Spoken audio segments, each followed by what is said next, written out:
12:47 a.m. nang may kumatok sa gate nila Natalie. Tok, tok, tok. Nagtaka siya.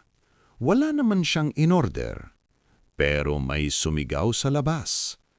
"Delivery po!" Sinilip niya sa CCTV monitor ang nasa gate. Isang matangkad na rider, naka-helmet, nakayuko. Pero kakaiba, wala itong anino kahit may ilaw sa poste. Nag-message si Natalie sa nanay niya na nasa kabilang kwarto. "May delivery ba tayo?" Reply ng nanay niya, "Wala, huwag mong bubuksan." Biglang nag-ring ang phone ni Natalie. Unknown number. Pagsagot niya, static lang sa una. Pagkatapos, may mahinang boses. "Nasa labas lang ako." Tumingin siya ulit sa CCTV. Wala na sa gate ang rider. Napakunot ang noon niya. Biglang may kumatok sa mismong pinto ng bahay.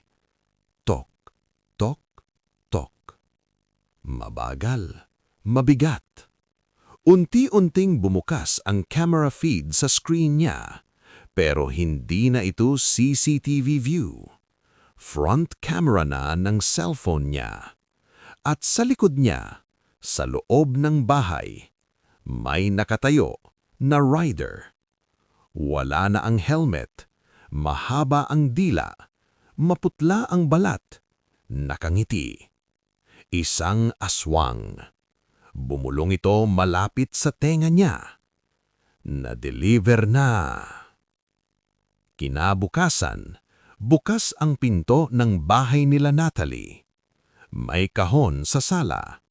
Nakasulat sa ibabaw, "Salamat sa pagtanggap."